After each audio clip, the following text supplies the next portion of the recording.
It says it's live. 0 frames dropped. Okay. Okay. There we are. Oh, it shows up? Yep, I found it. Yeah. Okay. I don't know why. That's so weird. Okay. Boy. Yeah. All right. So we're having some technical difficulties, but now it looks like the live stream is officially up. I mean, the podcast. Well, this is technically a live stream because it is being live streamed. But, yeah. So we have our guest right here, which is Katernum. How you all doing? Yeah. So, like every other podcast, we have the topics down in the description down below, so y'all know what we're talking about. But anyways, let's move on to the first topic. But before we do, Katernum, have you finished NekoPara Volume 4? You know, it's funny that you asked that. I bought it the day that it came out. I have owned every single NekoPara man. episode. But I bought it the day that it came out. The day that it came out, I did a live stream read through with a couple of other VTubers. But we've had 2 episodes so far. We haven't gotten through the entire thing. And I haven't gone ahead and read it, even though I probably should, to make sure there aren't any things that are not safe for Twitch.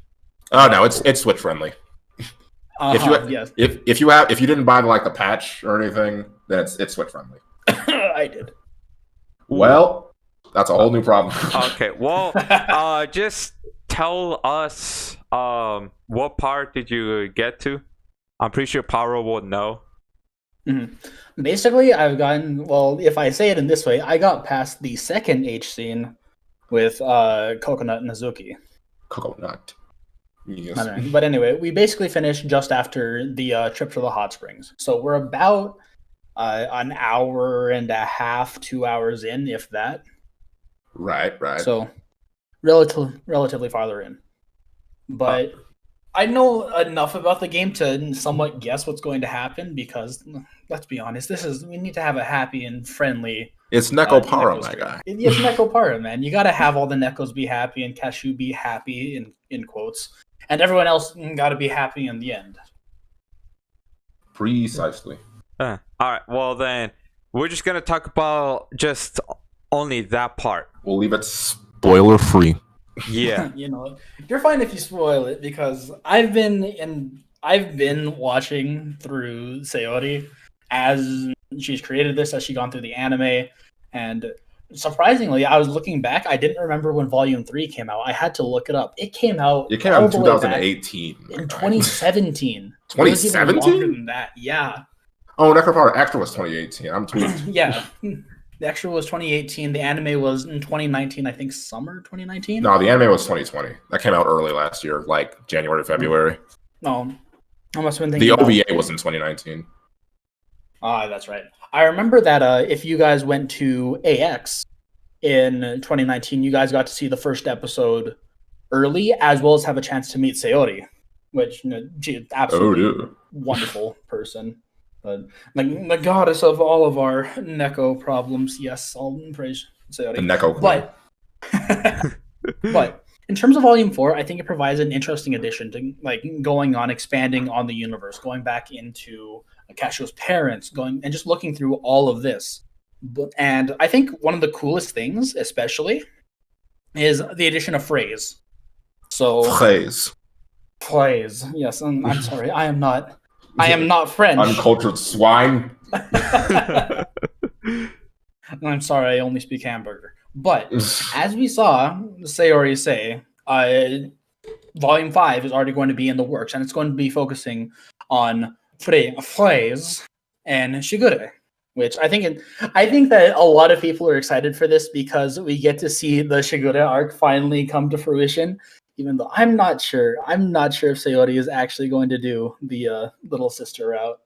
Yeah, I hope we get a breakdown of her powers because I'm convinced she's omnipotent. Her Oni-chan powers will. Yeah, she just does whatever she wants, and no one can test her. I'm like, something's off. I don't like it.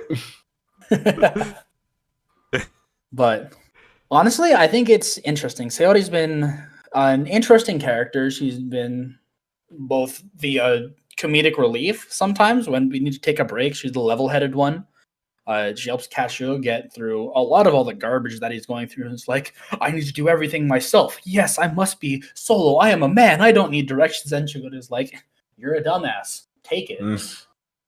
Like, stop being stupid. sometimes you need to become stupid and make things work out. Precisely. But in this case, I'm really glad that we're going to see a bit more development on Sayori because I know a lot of people like her. Yeah. Not even for the little sister appeal of it, but also as like the person that's helped Kasho through a lot of things and not being just a straight up big tittied cat girl for the plot. Facts. And so I think it's going to be interesting. But if the next two editions are going to be Plays and Shigure, I'm going to be very interested to see how this goes. Ooh. Indubitably. Yeah. And then what about you, Paro?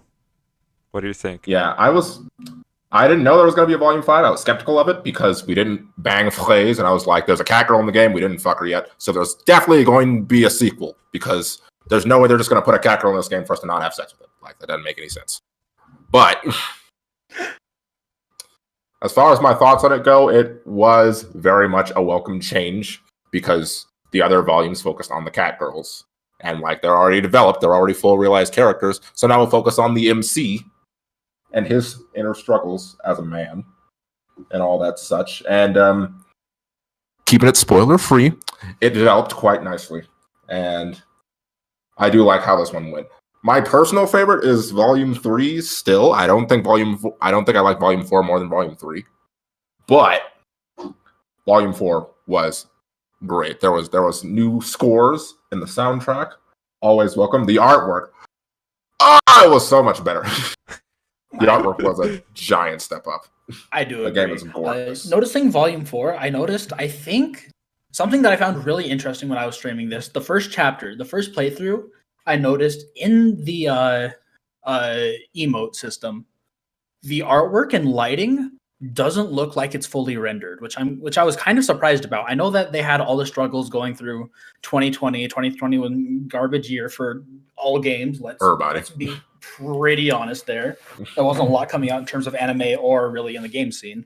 But if you notice, you can physically see the different shading lines on the cat girl's face, at least for chapter 1. After that, it gets absolutely beautiful. But it was really interesting to see that, especially on stream when I'm like, am I just going blind? Do I need better eyes? Because I'm literally floating out in space. It's not like I can go see an optometrist anytime soon. Facts. Need some glasses. But yeah, Volume 4, definitely a welcome addition. Fits in perfectly with the other 4 or 5 games. I can't do math. The other 5 games. And yeah, just a good time all around. I enjoyed it. My game of the year was a book. 2020, you needed to do better, but damn. But yes, it was really good. Loved it. Yeah, and my thoughts about NekoPara is, well, I never played any of the games. So all the NekoPara stuff, I watched it from Power Hinton's Let's Play on all the NekoPara volumes. So NekoPara Volume 4, that one looked amazing. The artwork, same thing. That looked amazing as well, because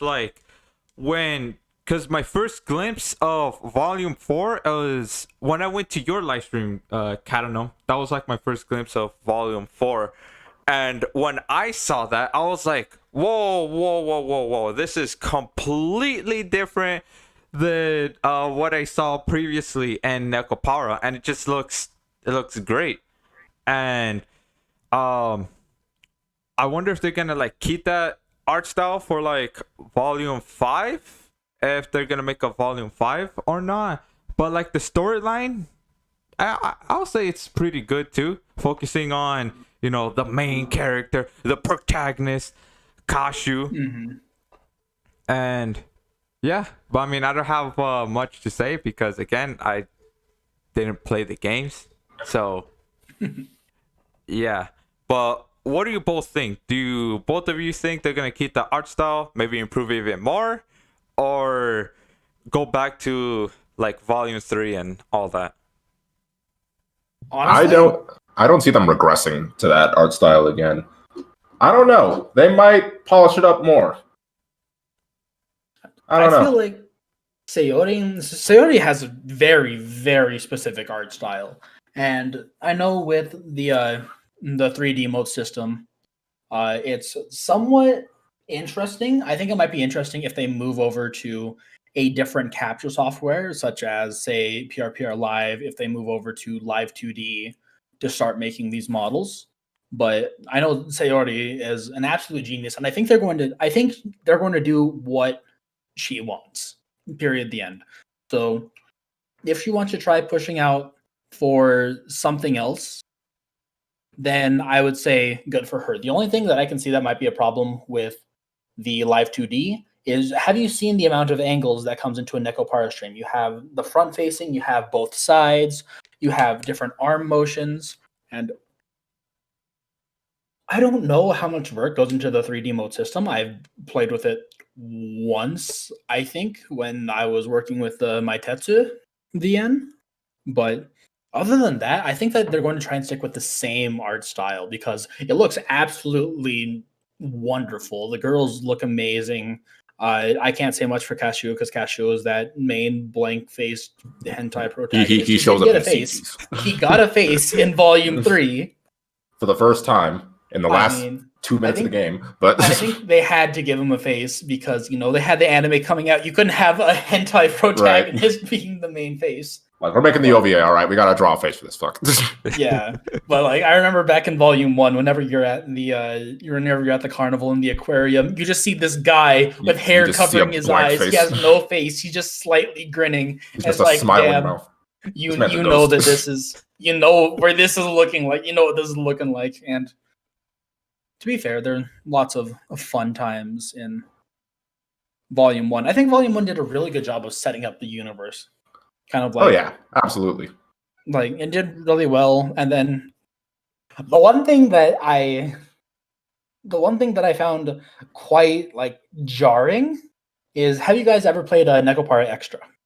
I have, yes. Okay, so you're going down the extra route. Within the first couple of minutes, when they're going shopping for the first time, a shop owner just asked him, "Oh, hi, Cashew, are these your companions?" Talking to these little fucking kittens. Whoa, hold up, timeout. No, I am not fucking the children. Mind your damn business. That's got, hold up, something ain't right here. Right, like, that's what I said. I was like, yo, Japan is fucking nosy, man. Mind your fucking business. I mean, and even going back, if you guys have ever watched Trash Taste, they've talked about this entire thing. Like, if you don't know them, you don't talk to them. But because they were friends, they can just brazenly ask, "Hello, are you hey, fucking these kids? Small things." Like, oh. But like, I don't care who you are. No, you don't say that to people. Exactly, you don't say that to people. If you're in real life, you don't do that either. Period. The end. Okay, it's not good. No, but Japan, you have some interesting likes and dislikes. You have some very interesting implications about consent. Yes, and we'll leave it at that. Yes, I do not wave my octopus everywhere, but you know what? If that's what makes I'm just gonna wave my shit around, and if you get hit by it, it's your own fault. I think that's also somewhat illegal as well. But off this topic, I don't think that they're really going to change the artwork that much for Volume 4. I think for Volume 5 or continue on in the series. I don't know if it's ever going to end because I think we're reaching like the somewhat end. I think you might have a fan disc or a Volume 6 focusing around, say, Milk if she wants to start getting into the patissier, but in the harem. Yeah, but the problem is, as soon as you get to this point and you add you now have the 6 cat girls, and then you're going to add in phrase and shigure. If you add milk, do you know how many H scenes that's going to be? 9 bitches. Like 9 of them. Damn. Unless you start adding in 4 ways, you're not going to get through all of them. Unless you're just going to make a straight up nukige. Okay, I don't know what that is. Man's gonna die. Bruh, we've seen how much this man can do. This man has achieved like the cat. This man has received the cat god's immortal blessing. He's gone plus to ultra. give life. Like he got that plus 100 to vitality. Dead ass.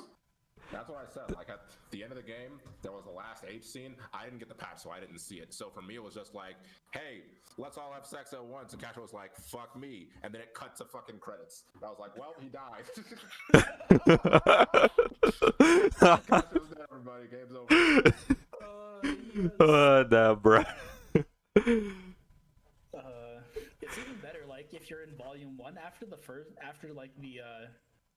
third H scene. All you see is like you're chilling and it's like, okay, cool, they went to the amusement park. Lights dim, next scene. Oh, they're all naked in bed together. And they're just sweet. cuddling up to Cashew, and it's like he just like is sitting there with his arms around you, and you can just tell he's like, oh yeah. Oh, and you know exactly what happens. They make no mention of it. They had all the sex. Damn. Damn, bro. It's Love that game though. yeah, that game sounds pretty crazy because I don't think I've seen any of NekoPara extra at all, and from what all of you are saying, it's like, god damn, yeah, that sounds pretty crazy then. Like Jesus. It goes over the top more than those ecchi harem animes like High School DxD. Like it just goes way over the top of that. Oh, you want to hear over the top? I'm gonna detract for a little bit. Katernum, have you played the Ditty Demons Are in Love with Me? I think I have that in my library somewhere, but I don't remember it exactly. That has Sayori worked on the art for that game too, which is what attracted me to it because I saw the art style and I'm like, holy fuck, this looks like NekoPara. And then I played it, and also one of the best visual novels I've played personally. But that shit's insane. The 18s in that game are fucking next level. Like that shit's so crazy. Mm-hmm. Like it's a solid game. Like it's really good visual novel, but like any fetish you can think of, it's in that game. Jesus. Like do your worst. I guarantee it's in there somewhere. Oh, believe me, I have seen things that I will never get out of my head. Just scrolling through VNDB, looking like, all right, what's new? Ah, Jesus fucking Christ! Oh, that's a monster. Like, I remember this one, and one of the things that I like most is I like simulation games. Like, if you guys have ever seen Sunrider Academy, that's like simulation. You have to manage your time, manage your budget. There's this one. You have to manage both, like your job, as well as you are a pimp. You literally are a pimp. You have your empire, and you have to manage your time between the two, as well as like training the girls. And I'm just like, hold up, time the fuck out. What do you mean you have to go to the shop and buy the Moby huge 30-foot long dildo for training? What the? That sounds like Honeycomb Studio. Bro, Honeycomb Studio sucks though. Like, yeah, that game was trash, but irrelevant. Damn.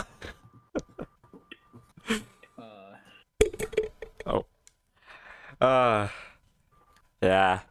But so let's just move on to the next topic now, which is another NekoPara related, which is your favorite cat girl. So Katernum, why don't you start us off with your favorite cat girl? There is a wrong answer, so no, let me stop. Yes, obviously we are doing Volume 1 Milk. Yes, gotcha. No. But honestly, my favorite, like, they're all so great, and 10 out of 10 would bang all of them. But my personal favorite, just for her personality, the way she acts, I have two. The first one is going to be Vanilla.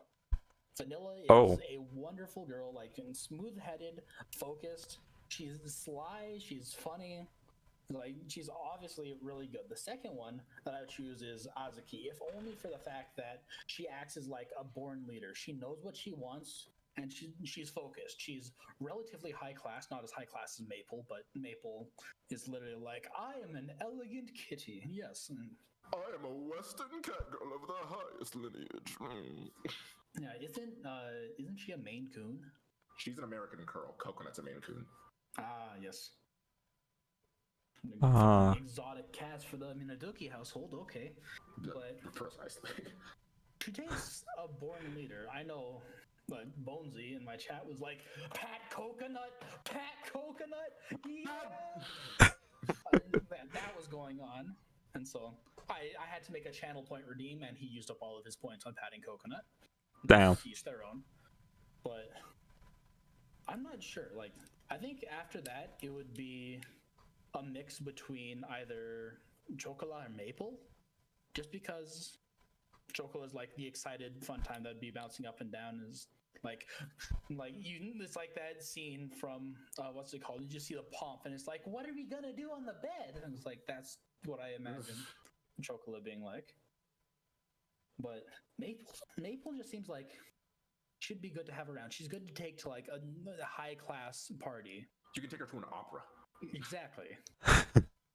Like, as much as I don't want someone that's like high class, I'm not gonna find a girl that's like, "Hello, do you want to go to the opera? Buy more jewelry." That's not me what I something. look for. But yeah, personally, Vanilla and Asuki, Vanilla. my two favorites. Ooh. And then what about you, Pyro? So, going in order, I would go Cinnamon, Coconut, Maple, Sakura, Azuki, Vanilla.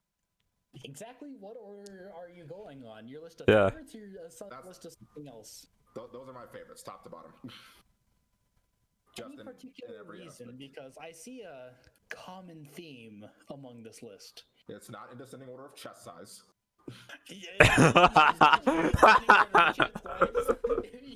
Yeah, because that was kind of like, wait a minute, hold up.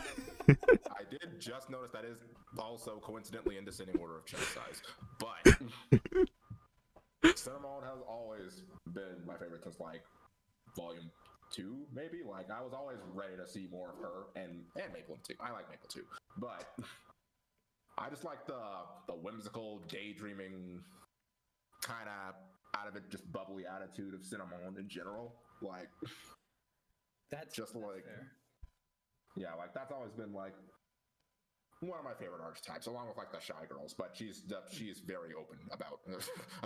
Very true. If that's I remember we were playing Monster Camp 2 a couple of days ago, and a question came up. It's like, what do you have to do to make the plants horny? And it's like, what the fuck? And then that's a question explain, someone asked.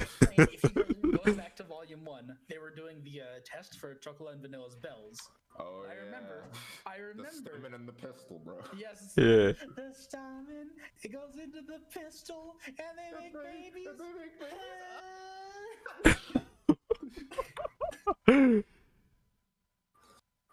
Yeah, I somewhat remember that. Yeah. And then they brought it back in the anime, and I was like, yes. Oh no. I have yet to watch the anime. I haven't watched the anime either. I've been meaning I'll keep to. quiet. It's on my watch list. I haven't gotten to it. I've seen it 3 times. I'll keep quiet. I'm sorry. But yeah, there we go. Coconut. I just like Coconut because, like, she first popped up in Volume 1 because that was the first one I played, and I was like, damn. And then I got to know her, like in Volume 2 and all. And I was like, oh, she's so cute. She's so insecure, even though she's like 6 feet tall. But yeah, that whole aspect of like building her character in Volume 2, like giving her the confidence to be the beautiful Minaduki cat girl that she is, like that was an aspect of her that I liked. Like I like seeing her progress. I like seeing her develop.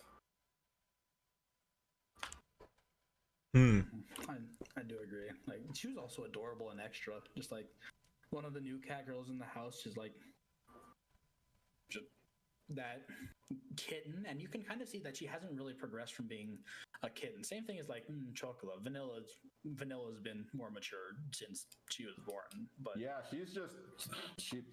she's something. Damn, yeah. Yeah. And then Yeah. I need to preface. I like them all. I don't hate any of them. I don't dislike any of them. Like I love all 6 of them. Like they're all fucking great. But just if I had to put them in order, that's the order I'd go with. yeah, that's completely fair. Completely fair. yeah. And then now my favorite cat girls is I'm gonna say Cinnamon and Coconut. Cinnamon is because like she seems pretty funny, as well as I just really like her voice, like when she's not daydreaming or whatever, and when she's just talking normally.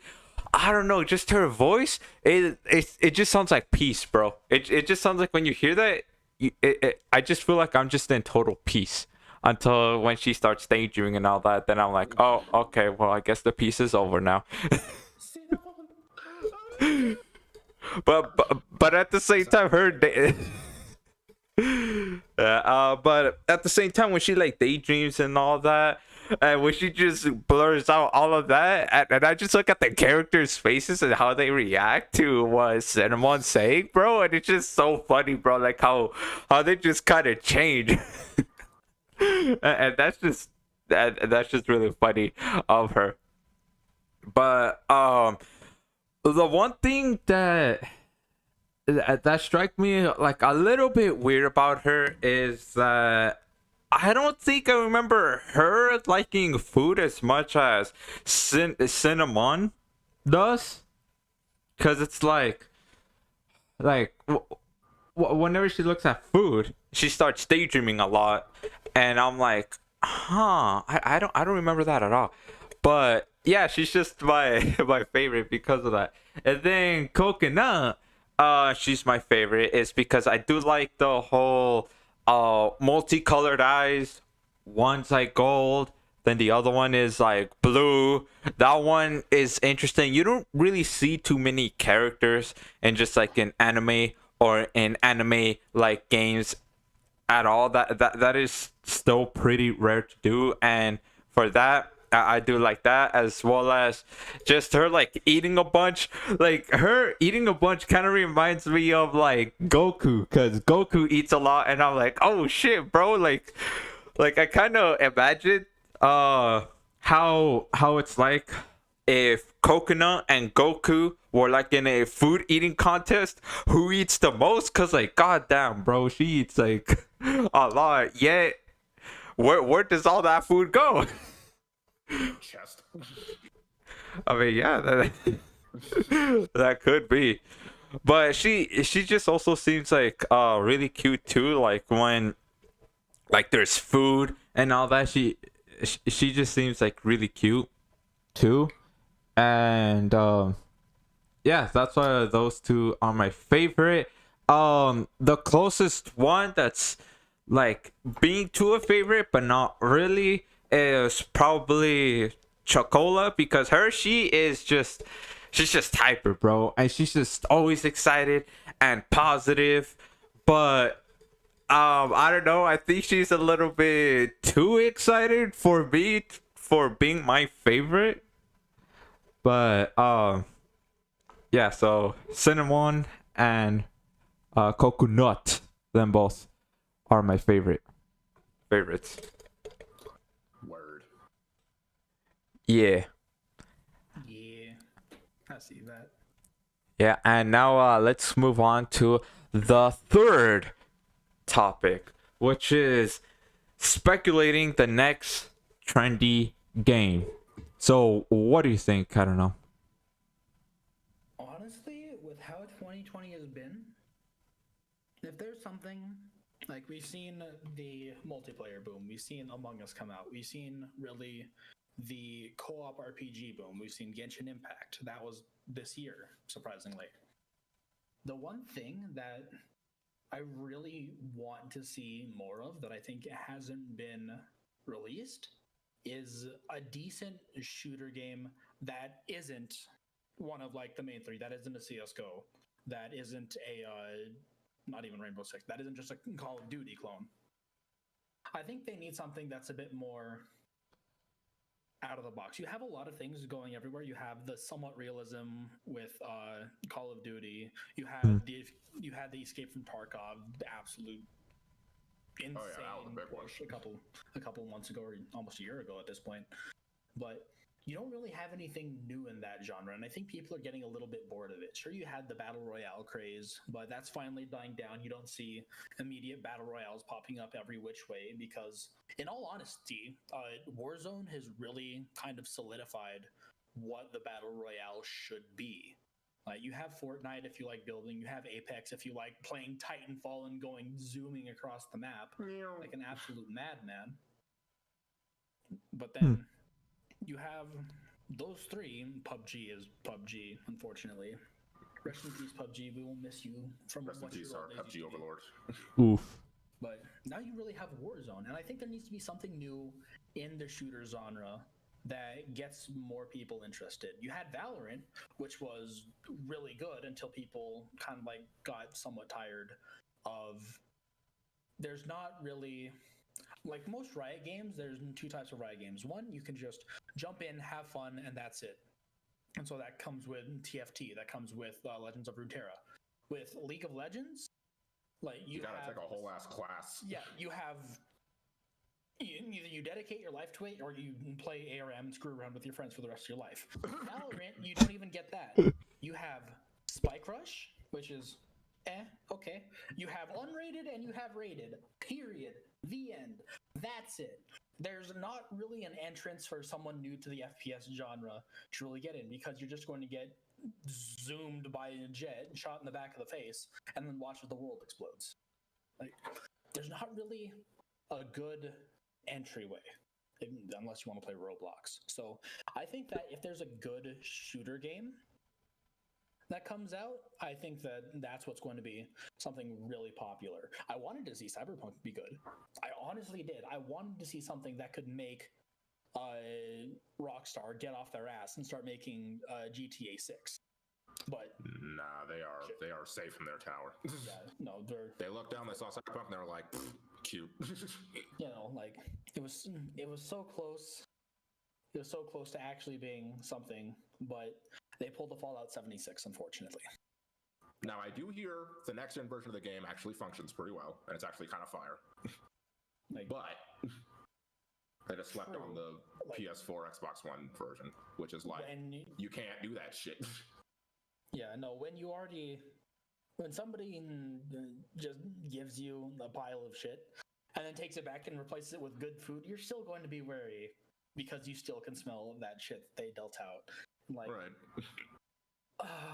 As much as it could have been, I don't think it was enough. I really don't think it was enough. Facts. Yeah. And what about you, Paro? Alright, well, games of the past decade. It's actually very interesting. I made a video a few months ago. It was like an hour and a half long movie style video called Meme Games of the Past Decade, where I just played a bunch of fucking trendy games.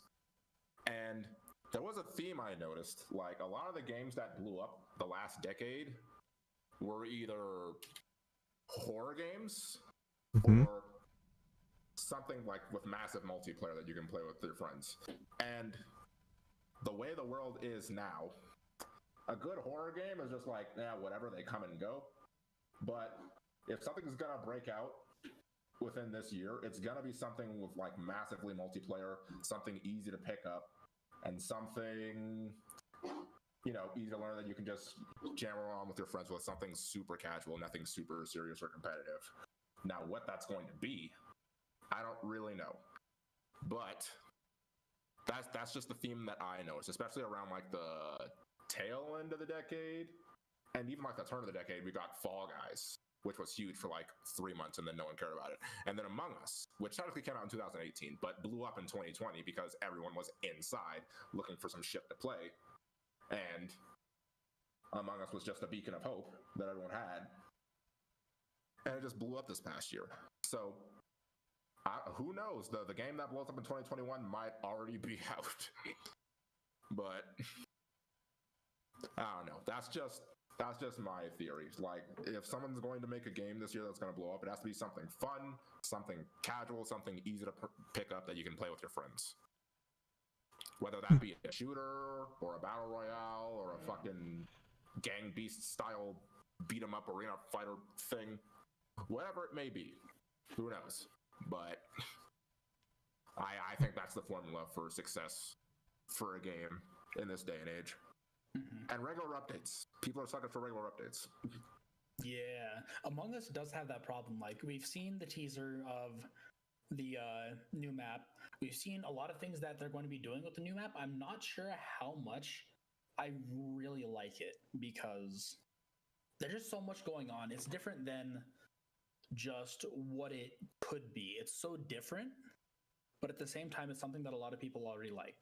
Another thing I want to add, that in order for this to be like a really popular game, it's got to be either free or it's got to be extremely cheap. Among Us was $5 when I got it.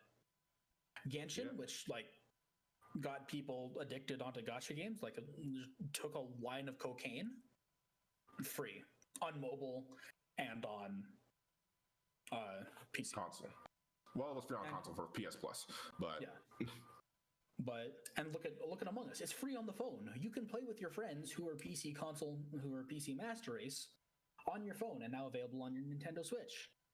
Oh yeah, I didn't even mention that. Crossplay is also very important. And something that's an indie game, something that isn't too resource intensive and can be played with everyone. Something that's not fucking corporate. Yeah.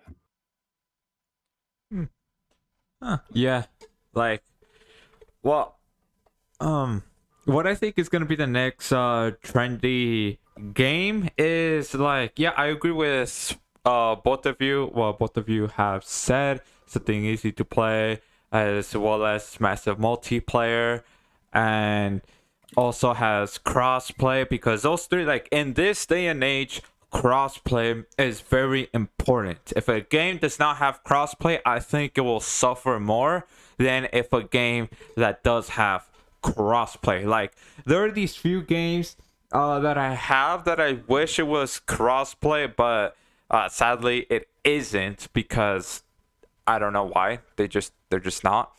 But like, the next game, I think, yeah, it's gonna be something with massive multiplayer. What I do want to see, though, to be like the next trendy game, is maybe take what you said, Katernum, but maybe have it like, not like, okay, there's like Halo or Call of Duty, where, okay, people just spawn at the random points of the map. Okay, you go shoot at each other, and etc. And then whoever has the most points wins.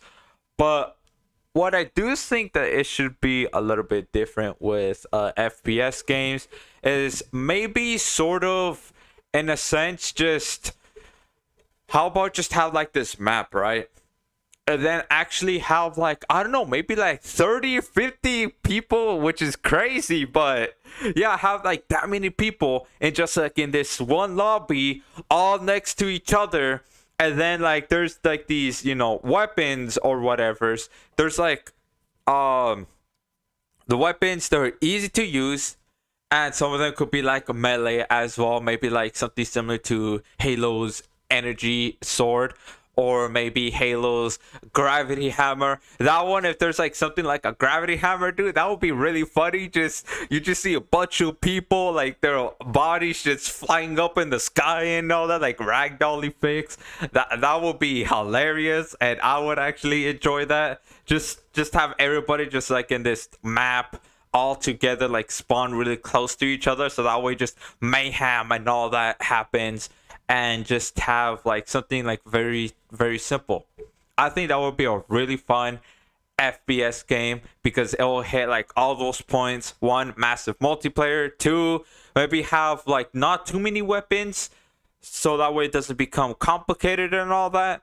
And of course have like two different class of weapons, like maybe just just the regular, just the gun or whatever. Maybe and then the next class could be like melee, like again like something kind of like Halo's energy sword or gravity hammer, and then that's it. And then like characters, you could either I'll say for now maybe have like I don't know like 4 or 5 characters, and they'll just be relatively just the same really. The only difference is the weapons that you just pick up on the map, and also have it be crossplay as well. Have it release on like the PS5, Xbox Series X, Nintendo Switch, and on PC, and maybe mobile too. Maybe have like the graphical settings. Maybe be like Genshin Impact, where phones are able to like run it as well. And I think have it be third person too. Yeah, have it be third person. And yeah, that type of FPS game will be really fun, and I think that will be the next trendy one. And of course, have it free too. But what do you both think? Do you think that's a interesting idea for FPS game? Something different? I personally do. Yeah. Ooh. Yeah, that's the big thing that developers are, I think, just starting to get a grasp on. Crossplay is the future of gaming. Like, there's really no other way to put it. Like, with the new generation of consoles rolling out and all that, and the PC elitists rising up, fucking crossplay is the future of gaming, casual and competitive. Like, but casual specifically, like. Fortnite got on it pretty early. Warzone is cross-platform, and it's also integrated into the newest Call of Duty, but it's trash, so we won't talk about it. But regardless, yeah, crossplay is definitely the future of gaming, and the sooner developers realize that, the better off gaming will be in general. I'm going to go also say something, and this is going to kind of transition into what games you want to see out this next year. The one thing that I think will be an immediate success, which is never going to happen. I can already say this. Which will never happen is if 2 things. 1, Nintendo makes a new Mario Party, makes it available online, and makes it cross-play with all platforms. If that happens, that will be, I can guarantee you, the single biggest selling game of 2021. Because so many people in their 20s and early 30s can remember sitting around with their friends by a GameCube playing Mario Party 6 or Mario Party 5. It was literally an amazing game. And even though that we're going through with Mario Party 9 and 10, which doesn't have online play yet, it's just so hard. But if they make it available across all platforms and not just limit it to the Switch, and also push it so that it's just either relatively cheap, like $20 and $30, not a $60 game, just to play with your friends. If they make it multiplayer and online with good netcode, none of this Super Smash bullshit, if they make all of that, guaranteed. Nintendo is scared of the internet. I'm trying to tell you. Nintendo really is. And it's not like they're scared of the internet. They know exactly what it is because they've seen it happen. They have Mario Maker and Mario Maker 2, some of the best things that rely. Hell, they didn't even have to make a game for it. Mario Maker itself was just like, you know what? Here's a game, build it yourself, and we'll put your levels in. They had to do almost no work to get it to work. And like, look at it. It's an extremely successful game. You now have the Mario Battle Royale, which I've never really been into Mario games, mainly because I never had a console when I was young. My parents neglected me. But like, if they did that, I can 100% guarantee you, Nintendo, you will be the top company of the year. You will be number 1 on all the charts, just lasting forever. Because that way, no matter what they have, if a kid has a little brother, and if they can play 2 players from the same, either one on Joy-Con, one on GameCube controller. If you can have multiple people in a party, just like old school Xbox lobbies on Call of Duty, legitimately best game of the year, hands down, guaranteed. Just don't screw it up. Yeah, but Nintendo, most likely they're not gonna do that though, because they're super protective. Yeah, they don't like fighting games at all. A novel idea, but unrealistic, to say the least. Yeah, very unrealistic. But yeah, that would be. Yeah, I would definitely get that game if that were, ever to be a thing. Though, but I'm literally debating on getting, if that comes out, I'm debating getting a Switch and using that. Like, yeah, I would love to see that. Yeah. And then since we, went into the next topic, what about you, Pyro? What games would you like to see in, this year? I don't really know. I've been playing a lot of video games recently. Like, I'll be real with you. Like, this whole quarantine thing, I've been living on YouTube and Hulu. Like, I've hardly been playing anything. But yeah, I don't really know. I'd like to see a Dead or Alive 7. Not likely. Probably not going to happen. But that's just me personally. But yeah, I really can't think of anything that's like, oh my gosh, this comes out this year, I'd fucking freak out, off the top of my head. Like, I'm just kind of waiting to see what happens, how things play out. Because honestly, I don't know what I'd want to see. It's one of those, you don't know what you want until it shows up in your life. Yeah, sometimes once it shows up, I'm be like, oh, yep, this was it. Yeah, sometimes that could be the case.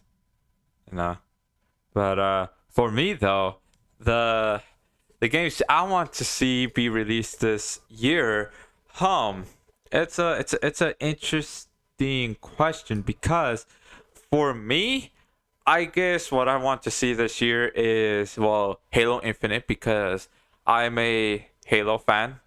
Always had been since I was a kid. Yeah, I want to see Halo Infinite. Hopefully they do a pretty good job on that game. Graphics, I mean, I don't really mind too much. Maybe adjust the graphics for Halo Infinite from what I've seen in the trailer. Maybe adjust it a bit more. Maybe amp up the graphics just a bit more. But yeah, Halo Infinite, I want to see that. And then the next game I want to see is maybe this next fun game, because I've realized there is not that many games. Yeah, there is a few games, but there's not too many that are like this massive multiplayer that has about 10 people or more. Because sometimes, when I play games with my family or with my friends, it's like, oh man, I really wish there's these, there's these games, there's other games that have 10 people or maybe even more, because that would be awesome, if they had that. And also something that's fun and casual. If, let's say this, right? Let's say if it's not going to be FPS, like what I've explained earlier, but it's going to be in another genre, like Battle Royale. Honestly, Battle Royale games, I'm getting slowly kind of getting sick and tired of Battle Royale. Honestly, the Battle Royale games I played is Fall Guys, Apex Legends, Fortnite. There's this other game. I could picture it in my head, but I forgot the name. But all those games, I'm slowly getting kind of sick and tired of that. Maybe have another game that's a massive multiplayer, but not Battle Royale. Maybe something else. Yeah, maybe something else. I don't know. Maybe Destiny style. Sort of, or maybe just in a different genre.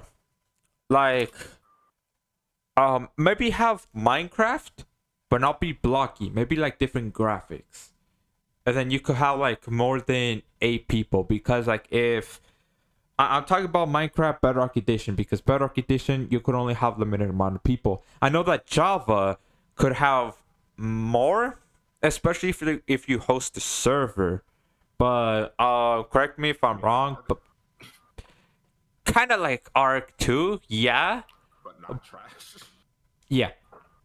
Not trash. Like maybe have a survival game that's like super easy to learn, like Minecraft, for example. Minecraft, even though they changed quite a bit of it, but at least it's still relatively easy to learn. Like, come on, like I have little cousins that play Minecraft and they know exactly what to do. And it's honestly crazy though that Minecraft, when I was a kid, I was like in elementary school when I was playing Minecraft for the very first time. But now I'm in college and then I see my little cousins playing Minecraft and I'm like, damn, Minecraft has survived this long and it's still pretty big. And if kids could get into Minecraft, then anybody could get into Minecraft because it's still easy to learn. So maybe have like a survival game, massive multiplayer, have 10 or more people, easy to learn like Minecraft. And then graphics wise, maybe not have it blocky, maybe have it something else. I don't know what exactly, but maybe not 2D though. That's not what I'm saying. Not 2D. Have it 3D, but I don't want to say realistic because like I want to have this game to play with friends. So not realistic. Maybe something. Maybe sort of cartoonish, kind of like Fortnite. Maybe something like that. Yeah, but just survival. Yeah, that type of game right there, I do want to see. Then the other game that I want to see this year, hopefully it happens because, you know, there's been speculations going on, is that I'm also a Pokemon fan. I used to be like a ginormous, huge Pokemon fan back when I was younger, when I was like a kid, like elementary school through high school. I was like a huge Pokemon fan, but then I eventually, you know, fell off of it. Yeah, I haven't been playing the recent games at all. But I heard that there's rumors going around that they're gonna remake Generation 4 of Pokemon, which I never played Generation 4 of Pokemon. So if they do remake it and make it, you know, better, then, you know, I want to see that and I want to play that. And the other games that I want to see, I know there's kind of quite a few games that I actually want to see. So then, Yeah, give someone else a turn, man. Jeez. No, I'm kidding. yeah, okay, I'm gonna say one more game, and then I'm gonna pass it back to you, Katernum. But so one more game that I want to see here in this year, 2021, is Zelda, because the Zelda anniversary is this year. So I hope they do like this 3D All Stars type thing, like how they did with Mario, but have Ocarina of Time, have Twilight Princess, have Skyward Sword. If they do that, and of course amp up the graphics, like how they did with Super Mario Galaxy and Super Mario Sunshine and the 3D All Stars, they do that with those 3 Zelda games, bro. That, to me, one, well, I haven't played Twilight Princess. I haven't played Skyward Sword. I have seen gameplay of Skyward Sword, and I've only seen very, very few gameplay of Twilight Princess. But I have played Ocarina of Time like 5 times, and that game is just amazing. And yes, I played it, well, not on the N64, but I played it on the Wii when it still had the Virtual Console. Yeah. And yeah, that game is just awesome. And the reason why I choose Twilight Princess and Skyward Sword is because Skyward Sword is more like, because like, think about it, right? Super Mario 3D All Stars. You have Super Mario 64 from the N64 era. Then you have Super Mario Sunshine from the GameCube era. Then you have Super Mario Galaxy from the Wii era. You could do exactly the same thing, but with those 3 Zelda games. Ocarina of Time was from the N64 era. Then we have Twilight Princess, which is from the GameCube era, even though yes, they did release it on the Wii, but originally it was on the GameCube. And then Skyward Sword was released on the Wii, so they could do the exact same trend, but with those Zelda games. And I really hope that they do that, because if they do, bro, I'm literally buying that day one, like how I did with Super Mario Sunshine. But yeah, those are a few games I want to see. There is, of course, more that I want to talk about, but I don't want to take so much of if any of y'all want to say, anything else. So you, Katernum, have you thought of any games you want to see this year that you haven't thought of before? Earlier? Just maybe Mario Party. I am planning to get a Switch. There's a lot of people that play games on Switch, and I would really love to be someone to join them. But honestly, if I see a new Mario Party, that would be something that I think would be really, really cool. Other than that, just maybe something along the lines of multiplayer puzzle games, because I know that we saw what was it? It came out. There's something that just surged in resurgence. Some puzzle game, multiplayer. I can't remember the name of it, but it's something like that. But I think it's got to be something that I can do with friends. While I love playing things alone, I love playing visual novels, reading through, having a story. I love hanging out with friends and just doing stuff with them. And so that's what I think my biggest goal wants to be. Facts. Yeah. And then what about you, Pyro? Anything else you want to say about the topic? Actually, you know what genre of game that's actually like hasn't the 2010s weren't kind of this genre, but it's actually one of my favorites. Like, I want to see another like huge MMORPG. Ooh. Like, I can't think of any that came out and stuck around in the 2010s except for like maybe Black Desert, and World of Warcraft got a huge update. Or got a few huge updates, but World of Warcraft came out in like the 2000s. So actually, I think it might even came out in like the early 90s. I'm not sure, but yeah, MMORPGs are actually like some of my favorite games. Like Wizard 101, I fucking adore that shit. I've been playing that shit for years, like since it came out, and it came out in like 2008. Like Wizard 101 is my jam, and I'd adore to see another big MMORPG like that with a giant world and get a party together, do a dungeon, slay monsters, farm some cool ass gear, fucking rage your tits off, ruin some friendships. Like that's shit. Yeah, I don't know what it would be. I don't know what the ideal MMORPG to me looks like, because Wizard 101 is the only one that I like super fuck with. I tried World of Warcraft, but I couldn't really get into it. Like, there's so much of that game at this point, and then yet at the same time, it feels kind of dated. Like, I don't know. I just couldn't get into it. But I don't know. Like, I'd like to see another MMORPG though. Like, I think that'd be pretty fire. Yeah, because like I want to like for me, I want to like start branching off, because the genres that I consistently keep on playing just throughout the years, survival games like Minecraft, Ark, Conan Exiles, 7 Days to Die, those. Then platformer games like the Mario games, like Super Mario 64, Sunshine, Galaxy, Odyssey, and Super Mario Land, 3D Land, I mean. And then what is the other genres? Like fighting games too, like Dragon Ball Fighters, Blaze Blue Cross Tag Battle, Street Fighter 4, Street Fighter 5, and FPS games. Well, mainly it's Halo, but there's Apex Legends as well too. And also Rainbow Six Siege. I also play that too. And it's just those genre of games that just consistently keep playing throughout the years. And it's just like I kind of want something new. So you saying that, Power, like MMORPG, I haven't gotten into that genre of games. I want to as well. Like I want to branch out more to like that.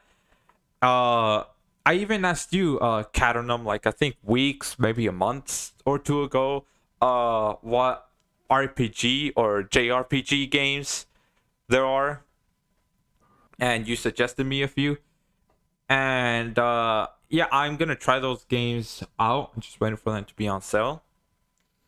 And yeah, I want to see like that game, like that genre of game, be released here in this year and actually stick around and maybe be the new trendy game. But I don't know how many people would be into that. It has to be something like super simple though, like very simple. But the idea though, Katernum, that you said about puzzles, an idea popped up in my head when you were talking about like puzzle games. Like, okay, let's go back to the previous topic about the trendy games. Puzzle games has the potential. Now, if they were like let's say Mario style or the Legend of Zelda style, like those type of puzzle games, like those, but it's massive multiplayer and it's crossplay, that would be actually pretty funny because you could just be with your friends, right? I was picturing in my head right now, you could just be with your friends, being like level 1, right? And it could just be like, you know, third person, like again, like Mario and Zelda. And then you have to go through like this, like stage 1 could be this short, you know, just this short obstacle, like puzzles that you have to get through. And you have to, I don't know, maybe collect something, right? Like maybe coins, stars, whatevers, right? And then I don't know, maybe 10 people could be like in one lobby, and then y'all trying to figure out how to, you know, push this like boulder or whatever, because this boulder will be like on top of this pressure. Then that pressure will like open up a door, but then there's gonna be like 2 pathways, and it'll just be so funny if you're like with 9 other people, and then people are like trying to push this rock. Some of them tumble down each other, then some of them like be in front of the rock, and so when somebody push the rock forward, they just fall down and be crushed by the rock. And oh my god, like, like just thinking of all of that, that would actually be really funny. I could just picture it like right now. Dude, that would be such a fun and funny game. Just you and your friends just messing around, trying to figure out a puzzle. Yeah, that would be a great game. I would honestly buy that type of game if it were to be released this year. If it wasn't that style. Not too complicated, because I don't think Mario puzzles or Zelda puzzles are that complicated. I don't think so. Like there are some, yeah, but maybe take like inspiration from like Mario or Zelda, then take like the easy, then the medium puzzles, and then look at those, examine those, study those, how they make the designs and all that, and then, you know, when whatever developers that may be, you know, listening to this, yeah, take inspiration from this, and then you know, make the game, and then from there make it massive multiplayer, again crossplay, and then make it simple. Boom, there you go. That's another trendy game. That would be like really funny to play. True. Yeah, man. Yeah. I can literally picture it right now, dude. Oh, that would be so funny. I see it in my mind's eye. Yeah, and then I don't know, maybe somebody could be like, there'll be like this one person in the group like actually taking it seriously and like start yelling, and then everybody else are just like talking over each other and just oh man, that would just be hilarious. But yeah, so we went through all the topics. So is there anything else you, Katernum or Pyro, would like give your final thoughts to any of the topics that we have already discussed? Maybe you want to add something that you haven't thought of. No, not really. I think that's it. In conclusion, I want NekoPara Season 2, and Ooh. that's about it. I just want NekoPara Season 2. Anyways, we can stop now. Yeah. So anyways, guys, it's gonna be the end of the podcast. Everybody's social medias and all that are gonna be down in the description down below. And yeah, so this is gonna be the end of the podcast. So see ya.